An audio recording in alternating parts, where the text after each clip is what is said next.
حضرت عیسیٰ علیہ الصلوۃ والسلام جب آسمان سے نازل ہوں گے، اب پتہ نہیں اتنی اوپر سے زمین پہ آئیں گے، یہ اسباب کے خلاف ہے نا، یہ بات انسان کے لیے تو ممکن نہیں ہے۔ جب آپ زمین کے خول سے باہر جاتے ہیں آکسیجن ہی ختم ہو جاتی ہے، زندہ رہنا ممکن نہیں ہے، لیکن عیسیٰ علیہ السلام کو اللہ نے اپنی قدرت سے زندہ رکھا ہوا ہے۔ جب قرب قیامت میں دمشق میں عیسیٰ علیہ السلام آئیں گے تو حدیث میں آتا ہے کہ امام مہدی شام میں نماز کے لیے کھڑے ہوئے ہوں گے، عصر کی نماز کے لیے مصلی پہ، مینار ہے اس پہ کون نازل ہوگا؟ حضرت عیسیٰ علیہ السلام۔ تو مینار سے پھر سیڑھیاں لگائی جائیں گی حضرت عیسیٰ کے اترنے کے لیے۔ کمال کی بات ہے، اللہ وہاں سے یہاں تک آ گئے، تھوڑا سا تو رہ گیا فاصلہ۔ چھوڑو یار، تم لوگ کے سمجھ میں نہیں آ رہا۔ ابے سوال پیدا ہوتا ہے کہ جب ادھر سے ادھر تک آ گئے تو تھوڑا سا تو رہ گیا ہے نا، اب یہاں سیڑھیاں کیوں لگائی جا رہی ہیں؟ بھائی دنیا کیا ہے؟ دارالاسباب ہے، ادھر سیڑھیوں سے جانا ممکن نہیں تھا، وہ اللہ اپنی قدرت سے ہی لے گیا۔ یہ دنیا دارالاسباب ہے، یہاں پہ کیا لگیں گی؟ سیڑھیاں لگیں گی، وہاں سے نیچے اتریں گے، اتنے بڑے بڑے بال ہوں گے جن سے پانی بہ رہا ہوگا، کیونکہ حضرت عیسیٰ علیہ السلام کو جب سولی پہ لٹکایا جا رہا تھا اس وقت آپ نے غسل کیا تھا، تو اللہ نے ان کی شکل کا کوئی آدمی کر دیا اور عیسیٰ ابن مریم کو آسمانوں پہ اسی حال میں اٹھا لیا۔ اور قرب قیامت میں جب نازل ہوں گے تو عصابۃ تغزو مع عیسیٰ ابن مریم، نبی نے فرمایا میری اس امت کے لیے جنت کی ضمانت ہے جو عیسیٰ ابن مریم کے ساتھ مل کے جہاد کرے گی۔ حضرت عیسیٰ نے آتے ہی کیا کرنا ہے؟ جہاد کرنا ہے۔ تو اور پھر ایسا جہاد ہوگا اما الاسلام و اما السیف، یا تو اسلام ہے یا تلوار ہے، بیچ کا کوئی راستہ نہیں ہے۔ اور تقاتلون الیہود، سب سے پہلے لڑائی کس سے ہوگی؟ یہود سے ہوگی، عیسیٰ ابن مریم کی، کیونکہ یہود نے آپ کو قتل کرنے کی کوشش کی تھی، تو اللہ تعالیٰ عیسیٰ ابن مریم ہی کے ذریعے ان سے انتقام لیں گے۔ خیر، اب ایسا نہ ہو کل کوئی امام مہدی آ جائے۔ آج کل مارکیٹ میں امام مہدی کے نام پہ منجن ہر تھوڑے دن میں کوئی مہدی۔ میرے والد صاحب ایک واقعہ بتایا کرتے تھے، ہماری محلے کی مسجد میں نا ایک آدمی بہت نیک تھا، عبادت کرتے کرتے نا اس کی کھوپڑی گھوم گئی اوپر سے۔ بعض لوگ بہت زیادہ عبادت کرتے ہیں، دماغ خشک ہو جاتا ہے، خوراک ہوتی نہیں ہے، ہنسی مزاح کی کوئی بات ہی نہیں ہوتی، تو اوپر سے سیٹنگ کیا ہو جاتی ہے؟ آؤٹ۔ تو اس کی سیٹنگ آؤٹ ہو گئی، برا نہیں تھا وہ، میرے والد صاحب کے پاس آیا، کہنے لگا، میرے والد صاحب کو لوگ حافظ صاحب کہتے تھے، حافظ صاحب ایک بات آپ سے کرنا چاہتا ہوں، آپ ذرا نیک آدمی لگ رہے ہیں، صرف آپ سے کروں گا، کسی اور سے نہیں۔ والد صاحب نے کہا کیا؟ کہتے ہیں مجھے نا کچھ الہامات ہو رہے ہیں کہ امام مہدی میں ہی ہوں۔ والد صاحب ہمیں یہ واقعہ سنا رہے تھے، کہتے ہیں کہ میں نے اس سے کہا کہ بس مجھے بتا دیا، میرے علاوہ کسی کو قطعاً نہیں بتانا، ورنہ حالات کا میں ذمہ دار، کوئی بھی بیل دے گا، صحیح ہے نا؟ تو بس یہ میں مجھے بتا دیا نا، بس یہ ہم دونوں کے راز کی بات ہے اور اللہ کو پتا ہے، کسی تیسرے کو بتانے کی بالکل بھی ضرورت نہیں۔ پھر والد صاحب نے اس کو بولا بھائی تو تھوڑا سا وظائف نہ کم کر دے، تھوڑا سا نارمل لائف میں آ جائے، انسان کا بچہ بن جا، تیری کھوپڑی کیا ہو رہی ہے سیٹنگ اپ۔ بہت سے امام مہدی اس چکر میں بنے ہیں، ہوتے نہیں ہیں۔ تو جب امام مہدی نے آنا ہوگا نا تو سب سے پہلی بات یہ کہ وہ مہدی ہونے کا دعویٰ نہیں کریں گے، ان کو لوگ کہیں گے کہ آپ مہدی ہیں، ان میں علامتیں دیکھ کے علماء ان سے خود کہیں گے، سارے پیچھے پڑ جائیں گے کہ آپ مہدی ہو۔ سمجھتے ہو کہ نہیں سمجھتے ہو؟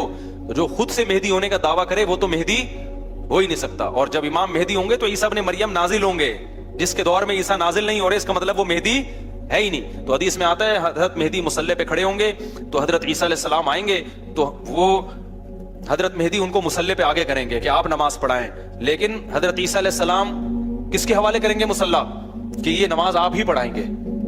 کیوں؟ مجھے اللہ نے نماز پڑھانے کے لیے نہیں، مجھے کس کے لیے بھیجا ہے؟ جہاد کرنے کے لیے بھیجا ہے، میں تلوار لے کے لڑائی کروں گا، یاجوج ماجوج کو قتل کریں گے۔ اب یاجوج ماجوج کہاں ہیں اس کے بارے میں کوئی صحیح بات ہمارے علم میں نہیں ہے، ویسے بھی اگر ہمیں پتہ چل جائے کہاں ہیں تو وہ دریافت ہو جائیں گے نا، اور قرآن کہتا ہے قرب قیامت سے پہلے وہ دریافت بولو نہیں ہو سکتے۔ تو اللہ نے چھپا دیا ہے، ان کو چھپا دیا ہے، تو چھپایا ہے اس لیے کہ پہلے نہ پتہ چلے کدھر ہے۔ کچھ لوگ کہتے ہیں یہ چائنیز ہیں، کوئی بھروسہ نہیں ہے ویسے لگتا ہے کہ شاید ہوں، کیونکہ وہ جو ذوالقرنین نے دیوار بنائی تھی نا، سیسا پلائی ہوئی اور پہاڑوں کے پیچھے دھکیل دیا تھا، اور پھر بڑی تعداد ہو گئی ان کی، حدیث سے پتہ چلتا ہے، تو شاید وہ، لیکن بہرحال کوئی یقینی بات نہیں ہے۔ تو یاجوج ماجوج ایک بڑی طاقتور قوم ہوگی جس کو حضرت ذوالقرنین نے، سورہ کہف میں اس کا بھی تذکرہ ہے، پہاڑوں کو بند کر کے ان کو دھکیل دیا، کہیں چھپا دیا ان کو۔ تو قرب قیامت میں وہ نکلیں گے اور پھر دنیا میں تباہی بچائیں گے، اور پھر ان کو کون قتل کرے گا؟ حضرت عیسیٰ علیہ السلام۔ تو وہ ابھی نہیں نکلیں گے، جب نکلیں گے تو ان کا ابھی دریافت بھی نہیں ہو سکتے وہ۔ باقی وہ کچھ کہتے ہیں مریخ میں ہیں، کچھ کہتے ہیں کہاں ہیں، ہمیں نہیں پتا کہاں ہیں، بہرحال بظاہر تو لگتا ہے زمین میں ہی ہے، کیونکہ ذوالقرنین جو گئے تھے مشرق اور مغرب، شمال جنوب کا انہوں نے سفر کیا، اسی زمین میں کیا تھا سفر۔ تو